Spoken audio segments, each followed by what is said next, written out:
जय हिंद क्लास। मैं एसपी चौधरी एक बार फिर से आपका स्वागत करता हूं अपने यूट्यूब चैनल पर। पहली क्लास में हमने देखा था कि भारत के मैप को लेकर के या भारत के नाम को लेकर के बेसिक क्लास के बारे में पहली क्लास में डिस्कस किया था हम लोगों ने। तो जो क्लास हुई थी उससे आगे के बारे में अब हम समझते हैं। ये मैप आपको दिखाई दे रहा होगा, इससे पहले भी आपने मैप को देखा होगा। ऐसा नहीं है कि फर्स्ट टाइम आप इंडिया मैप देख रहे हो। सब कुछ जो डिस्कशन है आज की क्लास का वो इस मैप को लेकर के होना है। पहली क्लास में मैंने कुछ चीज़ें आपको बता दी थी कि भारत की स्थिति क्या है। कुछ पॉइंट्स हैं जो आज भी हमें डिस्कस करने होंगे, क्योंकि इस मैप को समझने के लिए हमें अक्षांश रेखाओं को एक बार फिर से देखना पड़ेगा। क्योंकि अगर मैंने बात कर दी कि मध्य प्रदेश की, छत्तीसगढ़ की, आंध्र प्रदेश की या अलग अलग स्टेट्स की जब मैंने बात की, तो आपको उसके लिए अक्षांश रेखाओं को समझना जरूरी होगा। तो हम पहले कल वाली क्लास में से कुछ चीज़ें और डिस्कस कर लेते हैं, जिससे कि आपको ये प्रॉपर तरीके से समझ में आ जाए। देखिए, ये वाली जो मैप या इमेज आपको दिखाई दे रहा है, ये अक्षांश रेखाएं हैं। और अक्षांश रेखाओं के बारे में कल की क्लास में, पहली क्लास में हम आपको समझा चुके हैं। ऐसे समझ लीजिए कि जो इक्वेटर है, भूमध्य रेखा है, पृथ्वी के बिल्कुल बीच में है। और मैंने ये समझाया था कि जिस तरीके से एक एक डिग्री हम ऊपर चलते जाएंगे, हमको अक्षांश रेखाओं की स्थिति के बारे में पता चलेगा। मैंने ये समझाया था कि 90 जो अक्षांश रेखाएं हैं वो नॉर्थ में है, और 90 जो लैटिट्यूड से अक्षांश रेखाएं हैं वो साउथ में है।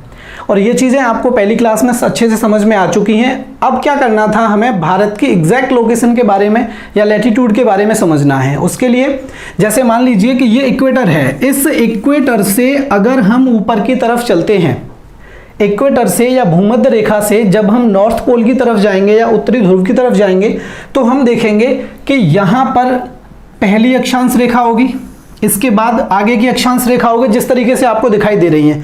जैसे ही हम पहुंचते हैं यहां पर 8.4, मतलब आप ऐसे समझ लीजिए कि 8वीं अक्षांश रेखा के पास में या लैटिट्यूड के पास में जैसे ही हम पहुंचेंगे, यहां से भारत का जो क्षेत्र है वो स्टार्ट हो जाएगा। क्या हो जाएगा? भारत का जो क्षेत्र है, भारत की जो जमीन है वो स्टार्ट हो जाएगी। और अक्षांश रेखा पर जैसे ही हम 37.6 पर पहुंचेंगे, यहां पर भारत की जो जमीन है वो खत्म हो चुकी होगी।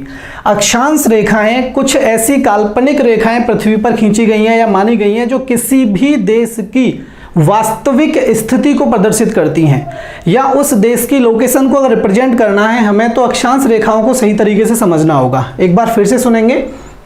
भूमध्य रेखा से नॉर्थ पोल की तरफ जाने पर या उत्तरी ध्रुव की तरफ जाने पर जैसे ही हमको 8वीं अक्षांश रेखा मिलेगी, ये समझ लीजिए कि वहां से भारत की जो जमीन है वो प्रारंभ हो जाएगी।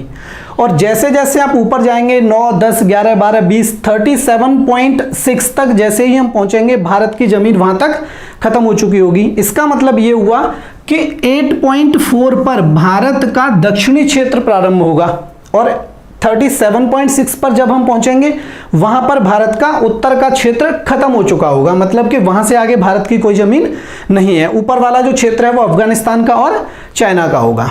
तो 8.4 से लेकर के 30.7 नॉर्थ में जितने भी अक्षांश हैं वो सब भारत के अंतर्गत आते हैं। और कल की क्लास में हमने डिस्कस किया था कि बिल्कुल मध्य से भारत से निकलती है कर्क रेखा, जो 23.5 डिग्री नॉर्थ में है। कितने में? 23.5 डिग्री नॉर्थ में है। इसका मतलब ये हुआ कि 8.4 से लेकर के 30.6 के बीच में, 37.6 के बीच में जो लाइन हमने मानी है वो भारत के बिल्कुल बीच में है। इसी को नाम दिया गया है ट्रॉपिक ऑफ कैंसर या कर्क रेखा। फिर से सुन लीजिए, 3 चीजें हमें यहाँ पर ध्यान रखनी है। पहली तो ये कि 8वीं रेखा पर हम जैसे ही पहुंचेंगे अक्षांश पर, हमें भारत की भूमि स्टार्ट मिलेगी कि यहाँ से भारत प्रारंभ होता है। 37.6 पर पहुंचेंगे, भारत का क्षेत्र खत्म हो चुका होगा। और जैसे ही हम देखेंगे कि भारत के बीच का जो क्षेत्र है या बिल्कुल भारत के मध्य की आप दूरी को देखेंगे, तो आप देखेंगे कि 23 पॉइंट, लगभग पॉइंट छोड़ दीजिए आप, बस ऐसे याद रखिए कि 8वीं अक्षांश रेखा, 37वीं अक्षांश रेखा और 23वीं अक्षांश रेखा, ये भारत को रिप्रेजेंट करती है। 8वीं दक्षिण भारत, 23वीं मध्य भारत और 37वीं जो अक्षांश रेखा है वो उत्तर भारत को रिप्रेजेंट करती है या प्रदर्शित करती है। तो ये चीजें आप ध्यान रखेंगे, सिर्फ 3 चीजें। अभी हमने देखा कि भारत की जो स्थिति थी वो अक्षांश पर देखी है हमने। किस पर देखी है? अक्षांश पर। लेकिन आपको यह भी पता होना चाहिए कि अक्षांश के साथ साथ हमने डिस्कस किया था देशांतर रेखाओं को। अब ये वाला जो आपको मैप दिखाई दे रहा है वो देशांतर रेखाओं का है, और देशांतर रेखाओं में आपको बताया गया था कि ये जो देशांतर रेखाएं हैं 180 जो हैं वो ईस्ट में है और 180 जो हैं वो वेस्ट में है। मतलब ये पूरी पृथ्वी को दो भागों में बांट रही थी, पूर्वी भाग में और पश्चिमी भाग में। तो जिस तरीके से आपने अक्षांश रेखाओं को देखा उसी तरीके से आप देखिए कि यहां से जब हम स्टार्ट करेंगे और इधर की तरफ हम जितनी दूरी तक जाएंगे बिल्कुल लास्ट तक हमको 180 देशांतर रेखाएं क्रॉस करनी पड़ेंगी पूरी पृथ्वी के लिए। तो 180 रेखाओं में से जब आप यहां से स्टार्ट करते हैं और 68 पर पहुंचते हैं या 68 डिग्री पूर्वी देशांतर पर जब आप पहुंचेंगे तो यहां से भारत की जमीन प्रारंभ हो चुकी होगी।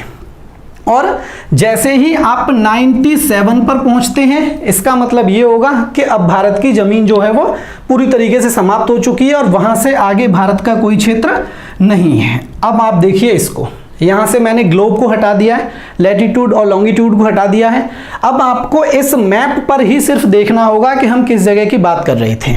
देखिए, अगर हम बात करें कि भारत की भूमि जो है वो दक्षिण भारत में कहां से स्टार्ट होगी, तो आपका जो अक्षांश है वो था 8.4, मतलब कि यहां दक्षिण भारत पर।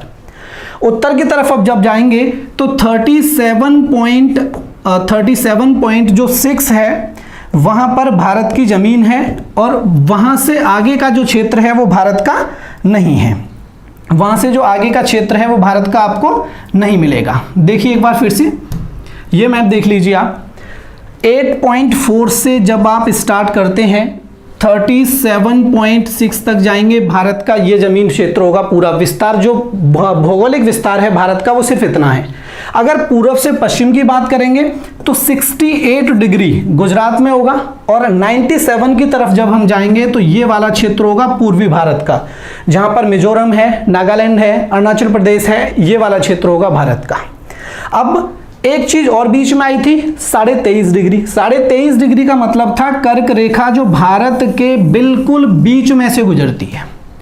अगर कोई भी रेखा भारत के बीच में से गुजरेगी इसका मतलब ये होगा कि कई सारे राज्य होंगे जो इस रेखा पर स्थित होंगे। पहले तो आप ये समझ लीजिए कि ये कोई बाउंड्री लाइन नहीं है, ये इमेजिनरी लाइन होती हैं, काल्पनिक रेखाएं होती हैं, सिर्फ मान ली गई होती हैं। वास्तविक रूप से ये कहीं पर खींची हुई नहीं है, सिर्फ मानी हुई काल्पनिक रेखाएं हैं। तो जो कर्क रेखा है, ट्रॉपिक ऑफ कैंसर है, वो भारत के बिल्कुल बीच में से गुजरती है। अब अगर बीच में से गुजरती है तो आप लोगों के दिमाग में एक चीज आ रही होगी कि सर कौन कौन से स्टेट्स हैं जहां होकर के ये रेखा निकलती है, कर्क रेखा। तो इसको डिस्कस कर लेते हैं। अभी आप मैप पर ध्यान मत दीजिए, मैं आपको एक ट्रिक बताने वाला हूं जो आपको ये बताएगी कि कर्क रेखा किन किन राज्यों से गुजरती है। इधर देखिए, ऐसा नहीं है ये ट्रिक कोई बनाई हुई है, किसी बुक में नहीं है, किसी आपको नोट्स में नहीं मिलेगी, ये खुद से क्रिएट किए गए कुछ डेटा है, तो आप उस पर ध्यान देंगे। ऐसे मान लीजिए कि हमारे पास एक पक्षी है, बर्ड सब समझते हैं, एक पक्षी, और हमने क्या किया है कि उस पक्षी का नाम रख दिया है एमपी। क्या नाम रख दिया है? एमपी रख दिया है। हमारे पास एक पक्षी है और हमने पक्षी का नाम रख दिया है एमपी।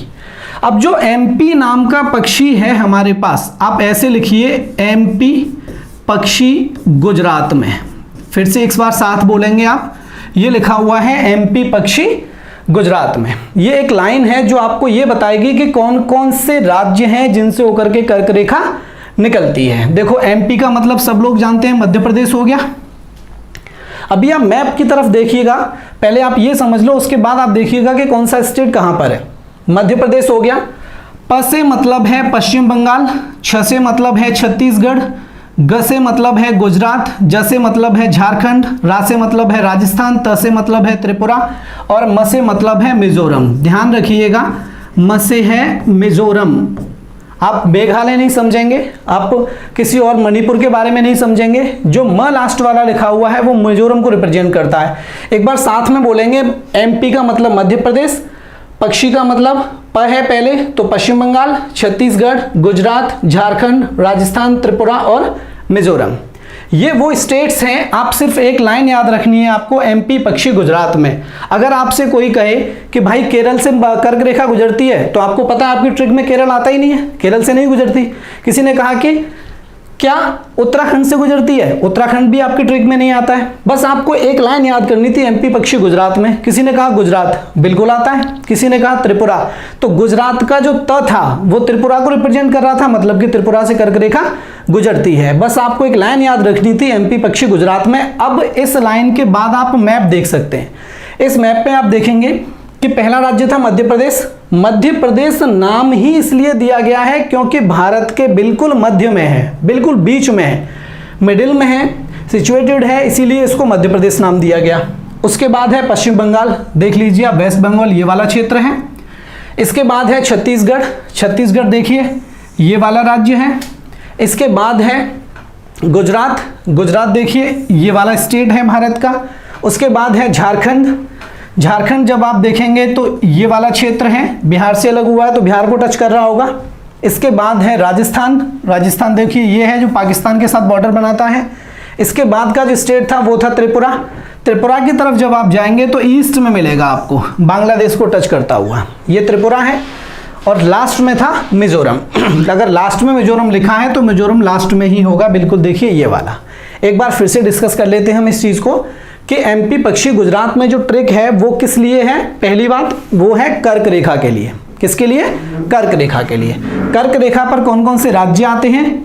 एमपी मतलब मध्य प्रदेश, पश्चिम मतलब पश्चिम बंगाल, वेस्ट बंगाल जिसे कहा जाता है, छ से मतलब छत्तीसगढ़, ग से गुजरात, ज से झारखंड, र से राजस्थान, त से त्रिपुरा और म से मिजोरम।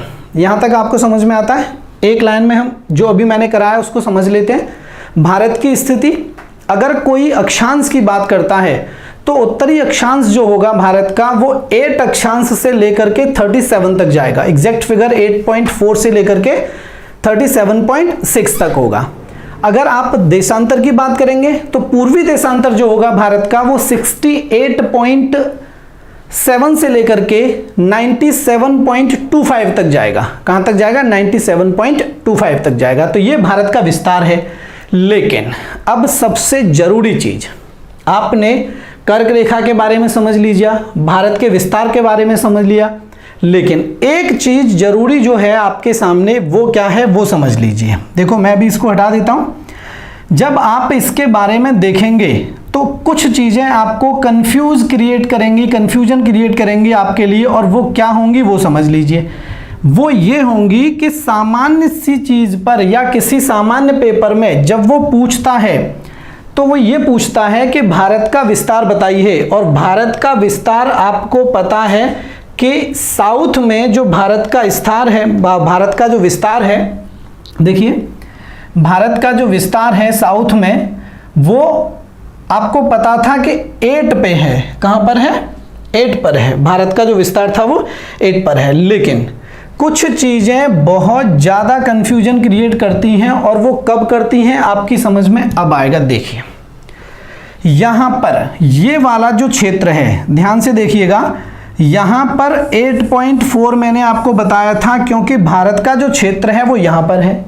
लेकिन जब वो पीसीएस के बारे में बात करता है, असिस्टेंट कमांडेंट के बारे में बात करता है, नेट जीआरएफ के बारे में बात करता है, या एनडीए या सीडीएस के बारे में बात करता है, तो वो इतनी आसान चीजें नहीं पूछता। जैसे कल हम बात कर रहे थे कि सामान्य क्वेश्चन अगर पूछेगा तो ये पूछेगा भारत किस गोलार्ध में स्थित है, तो आपने बता दिया था उत्तरी गोलार्ध में।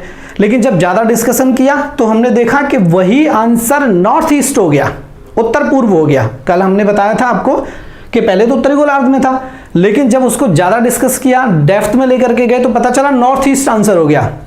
बिल्कुल वैसे ही यहां आप देख रहे हैं कि 8 पर भारत स्टार्ट हो रहा था, अक्षांश पर, लैटिट्यूड पर। लेकिन जब आप यहां से सीधी इस रेखा को खींचते चले जाएंगे, अब देखिए यहां क्या हुआ।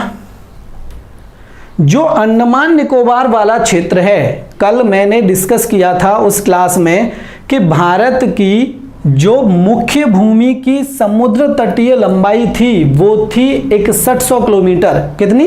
6100 किलोमीटर। ध्यान होगा आप लोगों को, उस पर काम करिएगा आप, क्योंकि अगर आप इसको देख के एक बार छोड़ देंगे, प्रॉपर तरीके से याद नहीं करेंगे, नोट्स खुद के नहीं बनाएंगे, समझेंगे नहीं, तब तक समझ में नहीं आएगा। 6100 किलोमीटर। और जब मैंने ये कहा था कि संपूर्ण भारत की समुद्र तटीय लंबाई कितनी है? 7516 किलोमीटर। तो उस 7516 किलोमीटर में हमने अंडमान निकोबार को भी जोड़ा था, और खुद से बोलिए किसको जोड़ा था? वेरी गुड, लक्षद्वीप को। हमने किसको जोड़ा था? लक्षद्वीप को, दोनों को जोड़ा था। अब हमने देखा भाई 8 डिग्री पर यहां से अक्षांश रेखा शुरू हुई, भारत आ गया, लेकिन यहां क्या है? यहां तो भारत का क्षेत्र इससे भी नीचे है। समझ में आ रहा है आपको? यहां पर जो भारत का क्षेत्र है वो तो इससे भी नीचे है। अगर 1 2 3 4 5 6 7 करके 8 तक जब आ रहे थे तब मिल रहा था, लेकिन जब आप यहां की तरफ आएंगे 1 2 3 4 5 6 7 8 करके, तो आप देखेंगे कि 6 पर ही ये वाला जो क्षेत्र है वो 6 डिग्री अक्षांश पर, एग्जैक्ट फिगर होगा 6.45। कितना होगा? 6.45। मतलब कि 6वीं अक्षांश रेखा पर जैसे ही आप जाएंगे तुरंत से भारत की जमीन स्टार्ट हो जाएगी। कुछ समझ में आ रहा है आपको? मैंने पहले आपको बताया सामान्य सी चीजें हैं कि 8वीं अक्षांश रेखा पर जाएंगे भारत स्टार्ट हो जाएगा। अब मैं खुद ही इसको बदल रहा हूं, क्योंकि यहां पर आके ये चीजें क्लैश कर जाएंगी। कैसे करेंगी वो सुनिए। अगर आप यहां कैलकुलेट करेंगे तो ये लाइन आपको दिख रही है, सीधी खींची है मैंने। इसके तहत क्या हुआ? भारत यहां है, लेकिन भारत वहां भी तो है, अंडमान निकोबार भी तो भारत का हिस्सा है। और जब बात करते हैं कि भारत का दक्षिणतम बिंदु बताइए, साउथर्न जो पॉइंट है भारत का वो आप बताइए, तो आप देखेंगे कि वो यहाँ का नहीं होगा, वो अंडमान निकोबार का होगा। और अंडमान निकोबार में एक जगह है, मैं आपको यहाँ लिख देता हूँ, इस जगह से रिप्रेजेंट करती है, और ये जगह है इंदिरा पॉइंट। कौन सी जगह है? इंदिरा पॉइंट। ये जगह है इंदिरा पॉइंट जो अंडमान निकोबार में आती है। कहाँ पर आती है? अंडमान निकोबार में आती है इंदिरा पॉइंट। अब एक बात बताओ कि जब यहां से स्टार्ट होता है तो किताबों में ये क्यों लिखा हुआ है कि भारत 8.4 से स्टार्ट होता है? ज़्यादातर किताबें, ज़्यादातर क्या, लगभग सारी किताबें, कुछ एक को छोड़कर लगभग सारी किताबें जो हैं वो ये दिखाती हैं कि भारत जो इस प्रारंभ होगी भूमि वो 8.4 से होगी, लेकिन अब मैं यहाँ बात कर रहा हूँ 6.45 से, और ये बिल्कुल करेक्ट है। क्यों है? क्योंकि भारत का जो दक्षिण का क्षेत्र है, इंदिरा पॉइंट जो अंडमान निकोबार में स्थित है, वो तो भारत के इस तमिलनाडु और केरल से बहुत नीचे है। 2 अक्षांश रेखाएं और नीचे चले जाएंगे तो आपको मिल जाएगा। लेकिन किताबों में ये क्यों लिखा होता है? कारण है इसका। कारण क्या है? कारण ये है कि 2004 में भारत में सुनामी उत्पन्न हुआ। क्या उत्पन्न हुआ? 2004 में भारत में उत्पन्न हुआ सुनामी, और इस सुनामी के कारण क्या हुआ? समुद्री लहरें ऊपर उठी। क्योंकि जब सुनामी उठती हैं लहरें समुद्री तेज, जो कि समुद्र में कई कारणों की वजह से आ सकती हैं, या तो प्लेट विवर्तन की क्रिया, प्लेट टेक्टोनिक्स के कारण आई हो, या समुद्र में नीचे धरातल में कोई ज्वालामुखी फट गया हो, वॉल्केनो, या फिर अर्थक्वेक आया हो समुद्र के नीचे। तो किसी भी कारण से अगर इस जगह पर कोई हलचल पैदा होती है और समुद्र का जो जल है वो अचानक से ऊपर की तरफ डिस्प्लेस करता है, विस्थापन करता है, तो उस परिस्थिति में क्या होगा कि जो समुद्र की लहरें उत्पन्न होंगी उन्हीं लहरों को हम उन्हीं लहरों को हम क्या कहेंगे? सुनामी कहेंगे। टॉपिक तो वर्ल्ड ज्योग्राफी का है, हम इसको डिस्कस कराएंगे, लेकिन अभी इसकी ज़रूरत है, हम थोड़ा सा टच कर लेते हैं इसको। तो जो सुनामी 2004 में आया, उस सुनामी के कारण क्या हुआ कि अंडमान निकोबार का जो नीचे वाला क्षेत्र है, जहां पर क्या स्थित है? इंदिरा पॉइंट, ये पूरी तरीके से पानी में डूब गया। 2004 में आने वाले सुनामी के कारण इंदिरा पॉइंट का क्या हुआ? ये पानी में डूब जाता है पूरी तरीके से। अब अगर पानी में डूब जाता है तो स्थल तो बोल नहीं सकते, क्योंकि वहां पर समुद्र आ चुका है। इसीलिए हम क्या करते हैं कि भारत की जमीन तो है वहां पर, क्योंकि भले ही डूब गया, लेकिन ये तो नहीं कहा जा सकता कि भारत का क्षेत्र नहीं है तो भारत का ही क्षेत्र। मान लीजिए आपका कोई प्लॉट है, कहीं पर बारिश आई, पानी भर गया, तो फिर भी तो आपका ही रहेगा। ऐसा तो है नहीं क्योंकि पड़ोसी आकर के दिखा देगा कि ये आपका हो गया, ऐसा नहीं होगा, वो रहेगा आपका। लेकिन प्रॉब्लम क्या है कि जब तक पानी है तब तक आपको उसकी ज़मीन दिखाई नहीं दे रही। तो ये ज़मीन हमको अब दिखाई नहीं देती, क्योंकि 2004 में ये पानी में पूरी तरीके से डूब चुका है। यहाँ तक आपको समझ में आ रहा है? 2004 में ये पानी में पूरी तरीके से डूब चुका है। इसीलिए क्या करते हैं कि अब हम इसको नहीं पढ़ते हैं, क्योंकि ये स्थल क्षेत्र नहीं है। 6.45 से भारत भले ही स्टार्ट होता है, लेकिन हम उसको पढ़ते हैं कहाँ पर? 8वीं अक्षांश रेखा पर। क्लियर? कहाँ पढ़ते हैं हम उसको? 8वीं अक्षांश रेखा पर। देखिए ये वाला आप अब इस पर डिस्कस करते हैं। एक बार आप लोग मेरे साथ काम करेंगे, मेरे साथ चलेंगे, जिससे कि मुझे समझ में आए कि आपको समझ में आ रहा है कि नहीं आ रहा है। देखो, हम भारत की जब बात करते हैं तो हम देखेंगे कि भारत का ये जो मैप है, ये वाला देखिए, भारत का ये जो मैप है जो आपको दिखाई दे रहा है, देखिए आप इधर, अभी आपको सारी चीज़ें समझ में आएंगी। देखो ये वाला जो मैप अभी आपके सामने आएगा, ये वाला जो मैप है, ये जो मैप आपको दिखाई दे रहा है, एक बार इसको फिर से काम कर लेते हैं हम। और काम ये है कि ये वाला क्षेत्र अरेबियन सी, अरब सागर आपको दिखाई दे रहा है, ये बे ऑफ बंगाल, बंगाल की खाड़ी आपको दिखाई दे रही है, और ये वाला जो क्षेत्र है ये है श्रीलंका का, और यहाँ पर है इंडियन ओशियन या हिंद महासागर। क्या है? इंडियन ओशियन या हिंद महासागर। ये वाला जो क्षेत्र है वो हिंद महासागर का है। देखिए अगर ये वाला क्षेत्र हिंद महासागर का है, ये वाला क्षेत्र, मैं इसको हटा देता हूँ आपके सामने से, जिससे कि आपको कन्फ्यूजन क्रिएट ना हो कोई। देखिए अब इसको आप देखिए मैप को। कुछ चीज़ें जो मैं डिस्कस करने वाला हूँ ये बहुत ही ज़रूरी हैं, और ख़ास करके जितने भी CDS के पेपर होते हैं, जितने भी असिस्टेंट कमांडेंट के पेपर होते हैं, उनमें ये चीज़ें कई बार पूछी गई हैं आपको। तो हम डिस्कस कर लेते हैं इसको कि इसमें एक्चुअल में है क्या। देखिएगा ये मैप मैंने आपको थोड़ा सा ऊपर हटा दिया, क्योंकि हमें नीचे की ज़रूरत है, मैप की ऊपर की आवश्यकता ज़्यादा की हमें इसकी नहीं है। देखो यहाँ पर ये वाली जो बाउंड्री लाइन आपको भारत की नज़र आ रही है, ये वाली जो समुद्र तट पर विस्तृत क्षेत्र है भारत का, स्टेट्स आप पहली वाली इमेज में देखेंगे कौन सा कहाँ पर है। जैसे ये गुजरात का है, ये महाराष्ट्र का है, ये कर्नाटक का है, ये गोवा का है, ये केरल का है, तमिलनाडु का है। आप मैप पर काम करेंगे, जैसे जैसे आपको जो भी मैप जहाँ से मिलता है, अगली क्लास में मैं आपको पूरा मैप डिस्कस कराऊंगा। लेकिन अभी हम बाहर की चीज़ों को, मैंने कहा था भारत की आउटर लाइन जो है हम उस पर काम कर रहे हैं। देखिए तो ये वाला जो क्षेत्र है, देखो साथ साथ चलिएगा और दिमाग थोड़ा सा यहाँ रखिएगा, क्योंकि जैसे ही आपने डिस्ट्रैक्ट किया, आपका दिमाग कहीं और लगा, आपकी क्लास समझ में नहीं आएगी। तो इस पर थोड़ा सा काम करिए। देखिए भारत का ये वाला जो क्षेत्र है, ये कलर पानी को रिप्रेजेंट करता है, आपकी समझ में आता है। भारत के इस वाले मैप पर अगर आप देखते हैं तो यहाँ से इस वाले क्षेत्र से लेकर के यहाँ पर एक लाइन काल्पनिक रेखा मानी गई है इस जगह पर, और इसको नाम दिया गया है आधार रेखा। क्या नाम दिया गया इसको? इस लाइन को नाम दिया गया है कोस्टल बेस लाइन। यहाँ पर आप लिख देते हैं, हम इसको नाम दिया गया है कोस्टल बेस लाइन। फिर से सुनेंगे, इसको नाम दिया गया है कोस्टल बेस लाइन, ये वाली जो रेखा है। और जो भारत की ज़मीन आपको दिखाई दे रही है, इस ज़मीन से ये वाली रेखा 12 नॉटिकल मील पर स्थित है। 12 नॉटिकल मील। परेशान मत हो, मैं डिस्कस कर देता हूँ कि नॉटिकल मील होता क्या है।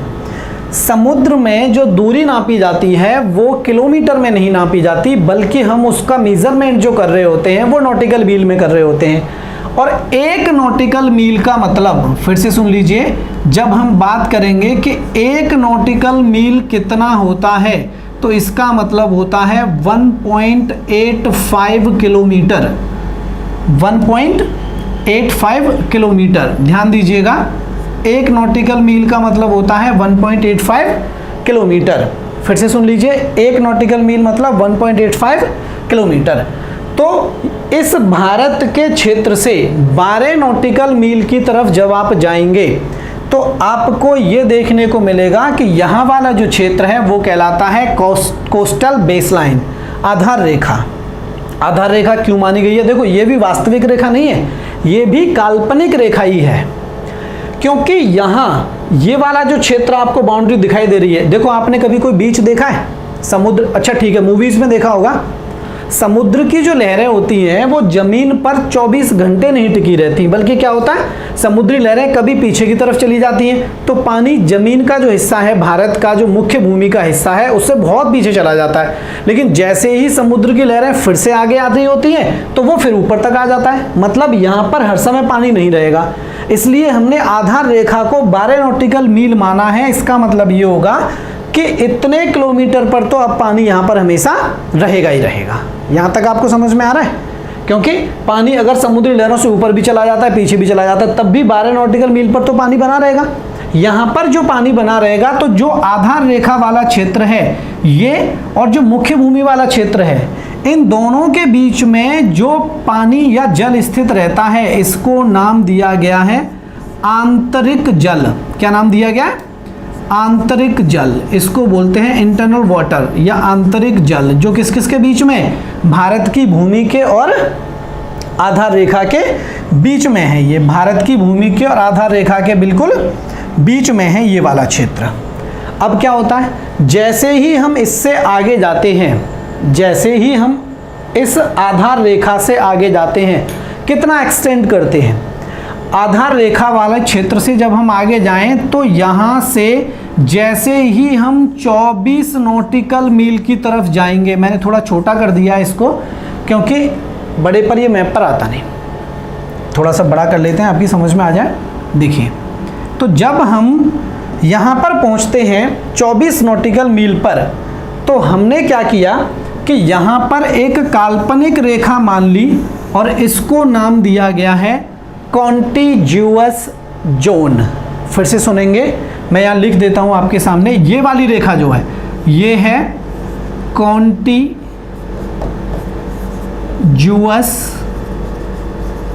जोन। ये वाली जो रेखा है वो कॉन्टिग्यूअस जोन है। इसको हिंदी में बोलते हैं अविच्छिन्न रेखा। क्या बोलते हैं? अविच्छिन्न रेखा। अब इसका मतलब क्या होगा? देखो, 12 नॉटिकल मील तक का मतलब ये था कि अब आपका यहाँ पर पानी की मात्रा आपको मिलेगी। जब आप एक्सटेंड करेंगे इस जगह से 24 नॉटिकल मील तक, इसका मतलब ये होगा कि समुद्र में ये वाला जो क्षेत्र है, इस पर पूरी तरीके से भारत सरकार का अधिकार है। मतलब कि यहाँ पर पूरी तरीके से इंडियन गवर्नमेंट यहाँ पर सारे प्लान्स को एग्जीक्यूट करती है। अब क्या क्या चीज़ें इसके अंतर्गत आती हैं वो सुनिए। अगर किसी भी दूसरे देश का एक शिप, छोटी नाव, कोई भी एक बड़ा जहाज, कार्गो, कोई भी जलयान इस क्षेत्र में अगर आता है, अगर यहाँ से कोई भी एक जहाज इस वाले क्षेत्र में एंटर किया, ध्यान दीजिएगा, अगर कोई भी समुद्री जहाज इस वाले क्षेत्र में एंटर करेगा, प्रवेश करेगा, तो यहाँ पर वो वेट करेगा, यहाँ पर वो रुकेगा और वो तब तक रुकेगा जब तक कि इंडियन कोस्टल गार्ड से या इंडियन कोस्ट गार्ड से या इंडियन नेवी से या भारतीय सरकार से जब तक उनको अनुमति नहीं मिल जाती है, वो तब तक आपके कॉन्टिग्यूअस क्षेत्र में प्रवेश नहीं करेंगे। समझ में आ रहा है आपको? मैंने कहा था हम भारत की बाहर की चीज़ों को समझेंगे। तो कॉन्टिग्यूअस जोन का मतलब ये था, या अविच्छिन्न रेखा का मतलब ये था कि 24 नॉटिकल मील तक अगर किसी भी दूसरे देश का जहाज इस जगह में प्रवेश करता है तो पहले उसे भारत सरकार से परमिशन लेनी पड़ेगी, और जैसे ही वो इसमें एंटर करेगा तो सीधी सी बात है कि वो भारत को टैक्स पे करेगा। मतलब कि बिना वो यहाँ टैक्स पे किए, एक्साइज ड्यूटी के बिना वो यहाँ से एंटर करके वापस नहीं जाएगा। समझ में आ गया आपको? मतलब यहाँ पर भारत को कर वसूल करने का अधिकार दिया गया है। कौन से क्षेत्र तक? 24 नॉटिकल मील तक। अब क्या होता है कि जब आप थोड़ा सा और आगे जाते हैं, जब आप थोड़ा सा और आगे जाते हैं तो अब आप देखेंगे कि यहाँ से आगे की तरफ जब आप जाएंगे तो यहाँ से 200 नॉटिकल मील तक, ध्यान दीजिएगा, 200 नॉटिकल मील तक, ये तो आप समझ चुके हैं कि एक नॉटिकल मील कितना होता है? 1.85 किलोमीटर। 200 नॉटिकल मील तक जब आप जाएंगे तो ये वाला जो क्षेत्र होगा ये होगा एक्सक्लूसिव इकोनॉमिक जोन। जिसे EEZ बोला जाता है, एक्सक्लूसिव इकोनॉमिक जोन के अंतर्गत आता है, जिसे EEZ हम बोलते हैं। और ये कहाँ तक है, हमारी बेस लाइन से 200 नॉटिकल मील तक जब आप एक्सटेंड करेंगे समुद्र में, तो ये पूरा का पूरा क्षेत्र जो होगा वो स्पेशल इकोनॉमिक या एक्सक्लूसिव इकोनॉमिक जोन में चला जाएगा। पहले में क्या था कि यहाँ पर आपको आंतरिक जल मिलेगा भारत का, जहाँ पर बीच बने होते हैं, समुद्र का किनारा है। 24 नॉटिकल मील तक क्या था कि भारत को क्या लेने का अधिकार था, भारत को टैक्स वसूल करने का अधिकार था। समझ में आ रहा है आपको, भारत को टैक्स वसूल करने का अधिकार था। अब 200 नॉटिकल मील तक जब आप जाएंगे तो यहाँ आपको टैक्स लेने का अधिकार तो नहीं है, लेकिन अगर भारतीय वैज्ञानिक किसी भी प्रकार का शोध करते हैं, रिसर्च अगर करते हैं, तो उनको अधिकार होगा कि वो इस क्षेत्र में कर सकते हैं। जैसे मान लो कि समुद्र में कोई भी प्राकृतिक बदलाव हुआ और इस जगह पर एक द्वीप बन गया। क्या बन गया, इस जगह पर बन गया एक द्वीप, एक आइलैंड बन गया। कैसे भी करके ज्वालामुखी फटाता या तो जमीन निकल के आ गई ऊपर, लावा निकल के आ गया ऊपर, मैग्मा निकल के आ गया ऊपर, और वो मैग्मा धीरे धीरे लावा ठंडा हुआ, उसने रूप ले लिया किसका, द्वीप का। तो इस द्वीप पर भी किसका अधिकार होगा, भारत का अधिकार होगा। समझ में आ रहा है आपको। 200 नॉटिकल मील तक अगर कोई जमीन निकलती है किसी भी प्राकृतिक बदलाव के कारण, तो उस जमीन पर अधिकार किसका हो जाएगा, भारत का हो जाएगा। मान लीजिए कि इस 200 नॉटिकल मील में क्या हुआ कि कहीं से तेल का उत्पादन होना शुरू हो गया, कहीं से पेट्रोलियम का उत्पादन होना शुरू हो गया, कहीं पर ONGC जो संस्था है भारत की, जो ऑयल की खोज करती है, पेट्रोलियम की खोज करती है, उसने देखा कि इस क्षेत्र में कहीं पर प्रोडक्शन हो सकता है किसका, ऑयल का, पेट्रोलियम का, तेल का, तो इस पर भी अधिकार होगा किसका, भारत का। यहाँ तक क्लियर। अब आप में से कुछ लोग ये कह रहे होंगे सर फिर आगे के क्षेत्र का क्या होगा, हिंद महासागर में और आगे चले जाओ 200 नॉटिकल मील से, तो आप देखेंगे कि यहाँ से आगे जितना भी क्षेत्र है इसको कहा जाता है हाई जोन। क्या कहते हैं इसको, इसको बोलते हैं हाई जोन। और इसका मतलब ये हुआ कि यहाँ पर सभी देशों को, या आप ऐसे कह लीजिए कि इस वाले क्षेत्र में दूसरे जितने भी देश हैं उन सभी को समान अधिकार प्राप्त हैं। क्या है, यहाँ पर सभी को समान अधिकार दिए गए हैं। कैसे अधिकार हो सकते हैं, किसी भी क्षेत्र पर जो भी देश इस जगह पर पहले आकर के अधिकार कर लेगा वो क्षेत्र उसका हो जाएगा। मान लो तेल का उत्पादन हुआ, तो इस वाले क्षेत्र में 200 नॉटिकल मील के बाहर हाई सी में या हाई रेंज में या हाई जोन में, हाई सी भी बोलते हैं इसको, हाई रेंज भी बोलते हैं इसको, हाई जोन भी बोल देते हैं इसको, इस वाले क्षेत्र में कहीं तेल का उत्पादन हुआ तो जो देश पहले पहुंच जाएगा उत्पादन करने वो जमीन उसकी होगी। बिल्कुल वैसे ही नियम यहाँ पर लागू होंगे जैसे कि दूसरे प्लैनेट पर या दूसरे ग्रह पर होते हैं। समझ में आ रहा है आपको, यहाँ वही नियम लागू होंगे जो दूसरे प्लैनेट पर या दूसरे ग्रह पर होते हैं। यहाँ तक शायद आपको अच्छे तरीके समझ में आ गया होगा। नहीं आया है तो फिर मैं एक बार डिस्कस कर देता हूँ। 12 नॉटिकल मील तक आंतरिक जल आधार रेखा, कोस्टल बेसलाइन बोलते हैं इसको। आगे 24 नॉटिकल मील तक कॉन्टिजियस जोन होगा, अविच्छिन्न रेखा होगी, टैक्स लेने का अधिकार होगा भारत को। 200 नॉटिकल मील तक एक्सक्लूसिव इकोनॉमिक जोन होगा। यहाँ पर भारत का अगर कोई भी शोध होता है, वैज्ञानिकों का रिसर्च होता है किसी प्रकार का, भारत का अधिकार होगा। ऑयल का प्रोडक्शन होता है, भारत का अधिकार होगा। कोई दूसरा द्वीप बन जाता है, भारत का अधिकार होगा। लेकिन जब आप एक्सटेंड करेंगे 200 नॉटिकल मील से आगे तो आप देखेंगे कि ये हाई सी वाला या हाई जोन वाला क्षेत्र है और यहाँ पर सभी देशों को एक समान अधिकार दिए गए हैं। यहाँ तक आपको समझ में आ रहा है, क्लियर। मैं ही हटाने वाला हूँ, आप इसको वीडियो को दोबारा देखिए, स्क्रीनशॉट ले लीजिए जिससे आपकी समझ में आ जाएगा। अब हम आगे की तरफ चलते हैं और आगे की तरफ चलने के लिए आपको अब काम करना पड़ेगा।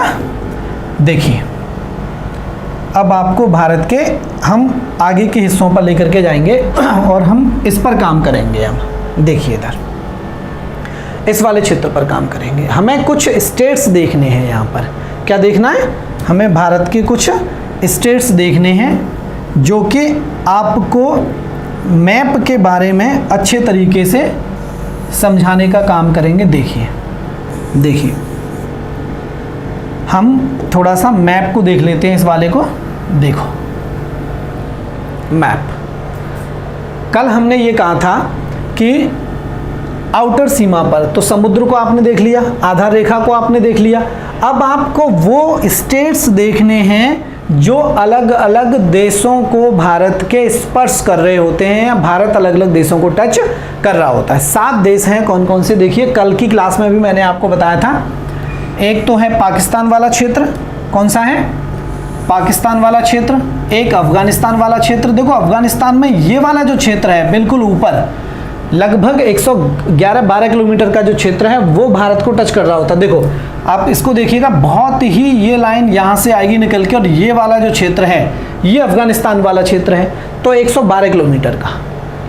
अब ये चाइना, तिब्बत, नेपाल वाला, ये भूटान है, ये बांग्लादेश है, और ये म्यांमार है। कई बार वो क्या करता है कि वो आपको एक स्टेट दे देगा और ये पूछेगा कि क्या ये स्टेट इस वाले देश को टच करता है या नहीं करता है, या फिर वो कोई दूसरा देश दे देगा आपको और ये पूछ लेगा कि इस देश को कौन कौन से स्टेट्स हैं जो टच कर रहे होते हैं। तो ये सारी चीज़ें आपको मैप पर ही देखनी होंगी। देखो अभी ये स्टार्टिंग है, इनिशियल स्टेज पर क्या होता है कि आपको ये चीज़ें मुश्किल लग रही होंगी, लेकिन जब आप 10 क्लास ख़त्म कर चुके होंगे ज्योग्राफी की, तो आप देखेंगे ये तो कुछ था ही नहीं, ये तो आपके टिप्स पर होंगी चीज़ें। रात में भी आपको उठा के पूछ लेगा कि भाई ये स्टेट बता दे कहाँ पर है, क्या सिक्किम भूटान को टच कर रहा होगा, अच्छा क्या अरुणाचल प्रदेश चीन को टच कर रहा होगा, क्या हमारा गुजरात पाकिस्तान से लगा हुआ है। तो ये सारी चीज़ें आप नींद में भी बता सकते हैं तुरंत उठने के बाद, लेकिन आपको इसके लिए थोड़ा सा वेट करना पड़ेगा। तो कुछ चीज़ें हम आपको अभी डिस्कस कर देते हैं। देखो पाकिस्तान की जब हम बात करेंगे तो सबसे पहली चीज़ तो ये है कि लद्दाख पाकिस्तान को टच कर रहा है, उधर अफगानिस्तान को भी कर रहा है, लेकिन अभी हम बात कर रहे हैं पाकिस्तान की। इधर जम्मू कश्मीर पाकिस्तान को टच कर रहा है। सबसे बड़ी प्रॉब्लम तो यहीं पर है, डेली आप देख रहे होगे कोई ना कोई फसाद बना ही रहता है।